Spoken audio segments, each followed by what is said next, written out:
Alhamdulillah, bersyukur kita kepada Allah Subhanahu Wa Taala kerana pada petang ini dapat sama-sama sekali lagi kita bertemu, bergabung di dalam syahadah yang dibawakan kepada anda oleh Serai Mas Herbs and Trading. Dan tentu sekali pada petang ini sembang-sembang santai kita berilmiah, di samping kita akan melihat panorama dunia Islam di atas pelbagai keindahan yang ada, dan inilah keajaiban kurniaan Allah Subhanahu Wa Taala untuk kita melihat, mendengar, menatap, dan akhirnya kita makin beriman dan bertakwa kepada Allah Subhanahu Wa Taala, insya-Allah. Bagaimana dengan puasa kita bulan Ramadan? Insya-Allah saya doakan saya dan anda sentiasa sihat bersama dengan jus Hidayah Gold Serai Mas. Moga-moga kita bertenaga di dalam bulan Ramadan Al-Mubarak. Dan bersama dengan saya pada waktu ini iaitu saudara Zulfikri bin Muhammad Sabri daripada Yayasan Restu. Apa khabar Tuan Zul? Ya, sihat alhamdulillah. Alhamdulillah. Dan insya-Allah hari ini kita nak bincang tentang seni, keindahannya. Ya, sebagai mukaddimah ini Tuan Zul boleh berkongsi kita apa itu seni bina Islam dan keindahannya. Pembandingan dengan seni bina Islam di Timur Tengah ataupun di negara-negara seperti Turki, Hagia Sophia semua, seni bina Islam tanpa Melayu ada unik dia sendiri, ada keunikan dia dan ada kehebatan dia. Memang kita kagum Hagia Sophia macam mana di Turki, macam mana Masjid Biru di Turki, macam mana istana-istana lama zaman-zaman pemerintahan dahulu memang hebat. Dan seni bina Islam, kalau kita tengok pula seni bina tanpa Melayu, kalau kita tengok rumah-rumah Melayu terdahulu, istana-istana lama yang terdapat di negara kita, tak kurang hebat dia, ada keunikannya. Dan mungkin seni bina Islam ni, Melayu ni, kita ketengahkan balik dalam bentuk, kalau kita tengok sekarang trend masyarakat ataupun orang nak ke moden. Moden ni dia mungkin dia simple tapi menarik. Contoh kita tengok kalau seni bina yang berbentuk simple, masih lagi mengekalkan ilmu-ilmu seni bina Islam. Kalau kita tengok keindahan Masjid Biru di Turki sebagainya, di samping seni binanya, tapi ada satu istimewa yang saya lihat adalah ukirannya. Bagaimana kubahnya diukir, mihrab dan juga dinding-dinding diukir dengan seni Islam. Kalau Tuan Zul biasa menulis, Yayasan Restu pernah menulis ukiran di masjid mana kalau di Malaysia ini? Betul. Yayasan Restu juga terlibat dengan beberapa buah masjid. Kalau sekarang ni kita tengah menyiapkan hampir 6 buah masjid di negeri Perak yang Yayasan Restu terlibat secara menyeluruh, mencipta dan juga mencantikkan sesebuah masjid itu. Kalau di Perak, kita contoh yang kita buat, kalau di Perak kita cari apa ciri-ciri penting dengan negeri Perak. Mungkin labu sayung, ataupun mungkin songket-songket, ataupun mungkin bunga-bunga yang terdapat yang agak kelebihan pada negeri Perak, dan kita ambil daripada tu, kita jadikan dia motif dan kita letakkan pada hiasan tersebut. Baik, saudara penonton sekalian, itulah kita kata keistimewaannya seni bina Islam yang mempunyai ukiran dan juga mengadaptasi gaya tempatan, dan akhirnya kita lihat bagaimana Islam masuk dalam budaya seluruh dunia dan sesuai dengan keindahan Islam itu sendiri. InsyaAllah kita akan terus bersama dalam syahadah, dan kita nak lihat pula kembara ke negara Turki. Teruskan bersama kami yang dibawakan oleh Serai Mas. Sepanjang berada di Istanbul, kru syahadah sudah berkesempatan melawati Hagia Sophia, Masjid Biru dan Masjid Sulaimania. Binaan dan seni hiasannya cukup mengasyikkan. Itu hanyalah beberapa masjid antara hampir 90,000 bilangan masjid di keseluruhan Turki. Sememangnya tidak perlu berasa bimbang sekiranya berkelana di Turki, kerana menara masjid akan kelihatan di mana-mana sahaja anda berada.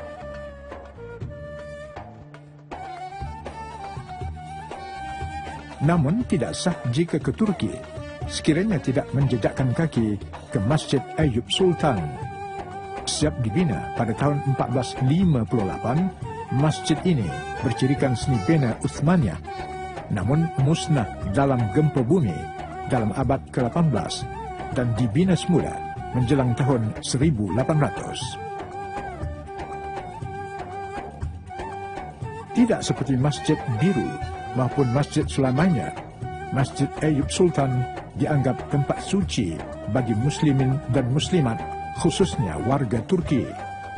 Tidak heran jika kunjungan manusia bertali arus bukan sekadar untuk lawatan, sebaliknya mencari nikmat kudus menghadap ilahi. Selain ruang solat yang indah dan mendamaikan, Masjid Ayub Sultan sebenarnya menempatkan makam sahabat Rasulullah SAW seperti yang diabadikan pada nama masjid itu sendiri. Khalid Abu Ayyub Al-Ansari berasal dari Bani Najjar, Madinah. Mempunyai tali persaudaraan dengan Rasulullah SAW, beliau bertemu baginda di Aqabah, perhampiran Mekah, bersama istrinya di musim haji sebelum hijrah, lalu memeluk Islam.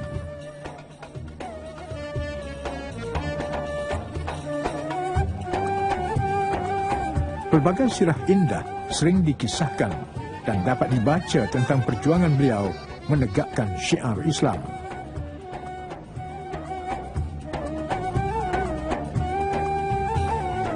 Kini makamnya tidak putus menerima kunjungan, sentiasa didoakan dan tidak kurang yang meluangkan masa membaca ayat suci Al-Quran, khususnya di bulan Ramadan ini. Selain menempatkan makam Abu Ayyub Al-Ansari, sekitar masjid ini juga merupakan tanah perkuburan Ayyub yang menjadi lokasi pengebumian yang sungguh bersejarah. Di sini terdapat makam dan kubur Sultan era Uthmaniyah, petugas mahkamah, para ulama, petugas awam, pejuang, sarjana, dan seniman terdahulu. Ia juga merupakan antara perkuburan tertua dan terbesar di Istanbul. Salah seorang anak Malaysia yang meninggal di Turki turut dikebumikan di sini.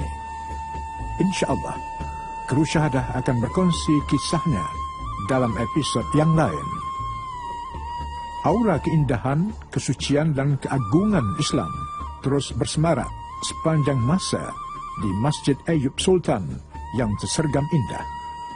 Semoga Masjid Ayub Sultan terus gah menjadi tanda revival umat Islam Turki dan seluruh pelosok dunia. Alhamdulillah terus bertenaga bersama dengan kami yang dibawakan oleh Serai Mas dengan jus Hidayah Gold. Moga-moga kita kembali bertenaga di dalam bulan Ramadan Al-Mubarak. Syahadah, kita telah membawakan kepada anda kembara ke Turki. Bagaimana? Subhanallah, cantik tuan-tuan sekalian. Saya pun rasa teringin nak pergi Turki. Doa-doakanlah, moga dipermudahkan insya-Allah. Dan kita masih lagi bincang dengan Cik Zulfikri kita tentang seni bina Islam. Kalau saudara penonton perhatikan, di tangan saya ini satu ukiran yang saya ingat cukup cantik. Kalau kita boleh zoom in, ataupun yang saya paparkan ini dipanggil sebagai zukhruf yang terdapat di masjid dan sebagainya. Tetapi nak menghasilkan secantik ini bukan semudah yang dikata, tapi betul, melalui proses yang begitu teliti.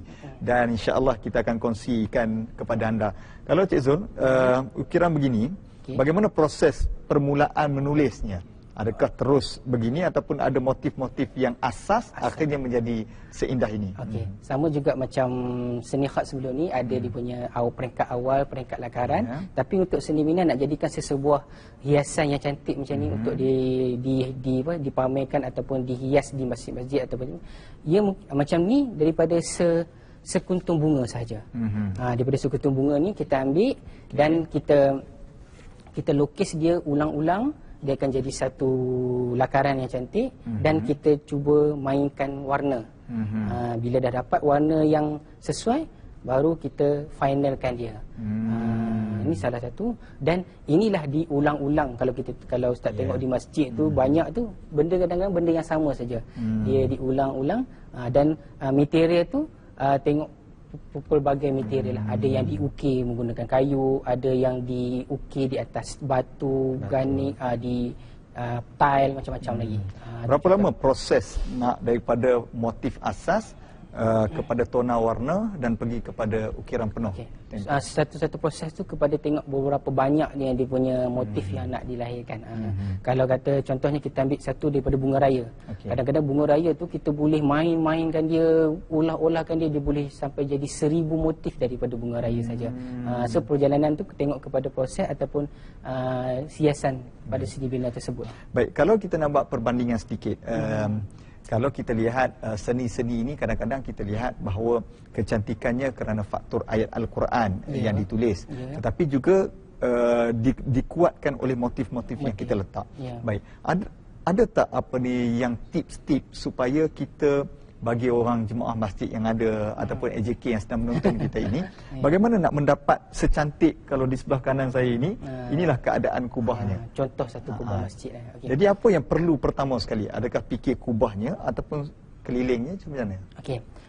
Biasa kalau seni bina tu kita dia mengikut tema yang ditentukan, dan ada setengah temanya tu lah yang menentukan kecantikan tu. Contohnya satu-satu buah masjid tu dia nak tema dia moden. So moden ni dia ada dia punya zuhruf dia, iaitu dipanggil geometri yang menggunakan garisan-garisan. Kalau kita tengok contoh masjid yang cantik yang menggunakan geometri yang hebat di negara kita ialah Masjid Negara. Masjid Negara menggunakan teknik geometri yang agak yang saya rasa yang hebat lah. Macam mana klinikan ni hanya menggunakan line saja dia boleh menjadikan motif-motif yang hebat. Itu contoh. So daripada tema itulah kita apply. Kalau kata masjid tu dia nak tradisional, kita akan ambil daripada bunga-bunga, daripada motif-motif awal larat tu, kita jadikan dia satu motif ikut tema tradisional tu. Subhanallah. Kalau Cik Zul sebutkan tadi, rupanya Masjid Negara kita menggunakan teknik moden, dan tahun ini adalah tahun ke-50 sambutan Masjid Negara. Subhanallah. Dan dapat kita kongsikan tentang ilmu dan juga maklumat penting tentang keindahan Masjid Negara. Saudara penerus sekalian, jangan ke mana-mana. Kita akan kembara ke Turki sekali lagi dan kembali semula bersama dengan Syahadah yang dibawakan oleh Sraimas Herbs and Trading. Kehadiran kru Syahadah sewaktu musim panas di Istanbul menandakan bermulanya musim cuti persekolahan. Namun hajat kami untuk mendalami seni halus warisan Utsmaniyah tidak dikecewakan oleh pentadbiran Fatih College.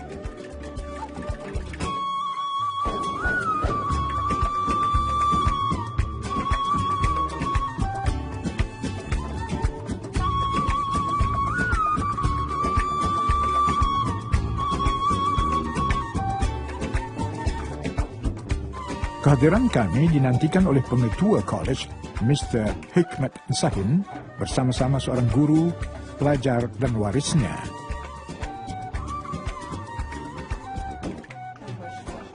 Salma Dursun merupakan guru seni di college ini, dan Zainab Onan merupakan salah seorang pelajarnya yang begitu mencintai seni halus warisan Utsmaniyah yang dikenali sebagai Ebru. Ebru dalam bahasa Turki bermaksud awan. Seni Ebru dikatakan bermula sejak dinasti Tang dan kemudian menjalar ke Iran yang digunakan untuk mewarnai sampul naskah dan kitab-kitab. Seni Ebru kemudiannya berkembang ke Anatolia dan Turki di bahagian Asia. Ebru mulai diangkat sebagai kesenian Turki pada pertengahan abad ke-15 di era Utsmaniyah.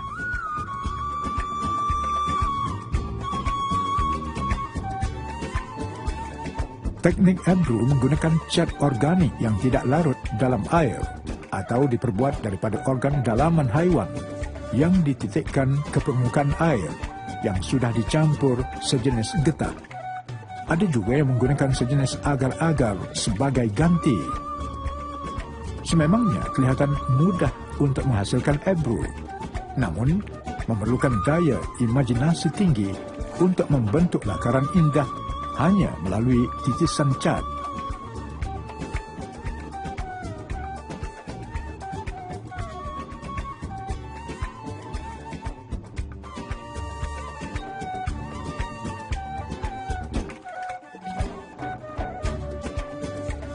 Bagi Zainab, minatnya yang mendalam terhadap seni memudahkannya mencorakkan Ebru dengan spontan.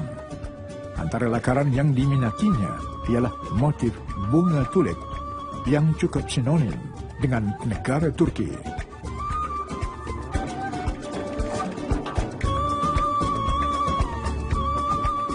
Bakat yang ada pada Zainab sebenarnya didorong oleh ibunya, Sima Onat. Berbeza dengan anak gadisnya yang cenderung meminati Ebru, Sima cukup berseni dalam menghasilkan corak tezib. Corak tezib biasanya menghiasi lakaran kaligrafi yang menggunakan bentuk geometrikal dan juga bungaan.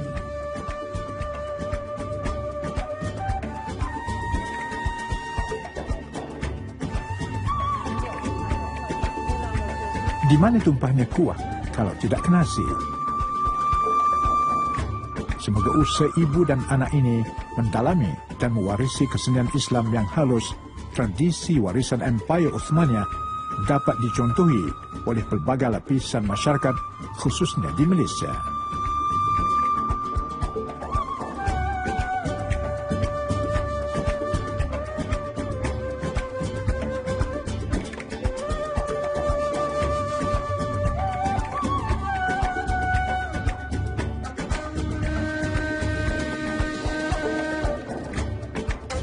Usaha Fatih College yang turut menyimbangi pengajian akademik, sosial dan insani juga harus dipuji bagi melahirkan generasi yang seimbang dalam segala aspek kehidupan. Kembali bergabung dalam syahadah yang dibawakan kepada anda oleh Serai Mas Herbs and Trading, dan alhamdulillah saudara penonton sekalian, banyak perkara yang telah kita kongsi. Daripada Malaysia, kita terbang ke Turki, kita kembali semula ke Malaysia dengan pelbagai keindahan seni ukir, seni bina Islam yang telah kami pertontonkan kepada anda. Saya pernah pergi ke Masjid Besi, itu pun kadang-kadang rupa bentuknya sangat menarik dan moden. moden. Ya. Mungkin Encik Zul boleh komen sedikit. Masjid Besi, Masjid Shah Alam yang pelbagai kaedah. Okey, macam kalau di masjid Masjid Besi tadi, Masjid Sultan Zainal Abidin tu, dia membawa elemen moden dengan ukiran yang simple tapi menarik dan menggunakan elemen yang sangat harmoni dengan warna dia, dan dia menggunakan seni kaligrafi dan juga ada juga zuhruf yang berbentuk geometrik saya rasa, tapi masih mengekalkan moden itu. Seni khat, sebenarnya seni khat ni dia bukan, kadang-kadang orang ingat seni khat atau zuhruf ni yang seni yang lama. Sebenarnya bila kita letakkan pada tempat dia nampak moden balik. Macam Ustaz sebut kufi tu kan, kufi tu kena dengan tempat dia, kita berbalik kepada macam saya tinggal di Shah Alam, dah tentulah saya bangga dengan masjid yang ada di Shah Alam, iaitu Masjid Negeri, Masjid Sultan Salahuddin Zainal Abdul Aziz Shah, yang mana kalau tak silap saya, masjid tu dia ada rekod iaitu kubah terbesar di dunia. Dan juga seni kaligrafi dia dan juga seni moden dicampur dengan tradisional. Itu uniknya masjid. Saudara penonton sekalian, bila kita sebut satu demi satu masjid, rupanya subhanallah indah. Banyak indah sebenarnya belaka. Di negara kita masjid-masjid yang hebat, seni bina yang hebat. InsyaAllah lepas ni boleh pergi ziarah dengan masjid yang telah disebutkan tadi. Kita ucapkan terima kasih banyak-banyak kepada Cik Zul yang telah sudi berkongsi dengan kita, dan kita juga ingin beri sagu hati daripada penaja kita Serai Mas. Terima kasih. Semoga kekal bertenaga insyaAllah di InsyaAllah. bulan Ramadan Al-Mubarak ini. Saudara penonton sekalian, apabila kita berkongsi banyak tentang keindahan masjid, kita akan lihat tentang keagungan Allah Subhanahu Wa Taala. Makin kita lihat cantik dan indahnya seni bina itu, makin tunduk dan patuh kita kepada Allah Subhanahu Wa Taala. Dan saya nak sarankan juga kepada anda yang memiliki syarikat travel ataupun Kementerian Pelancongan yang berkaitan dengan pelancongan, bolehlah menerapkan tentatif melawat masjid-masjid di Malaysia sebagai untuk mempamerkan seni ukir ataupun seni bina Islam yang berada di dalam negara kita. InsyaAllah syahadah akan membawa kepada anda topik-topik yang menarik lagi. Terus bersama kami setiap petang di bulan Ramadan Al-Mubarak ini yang dibawakan oleh Serai Mas Herbs and Trading. Jumpa lagi. Assalamualaikum warahmatullahi wabarakatuh.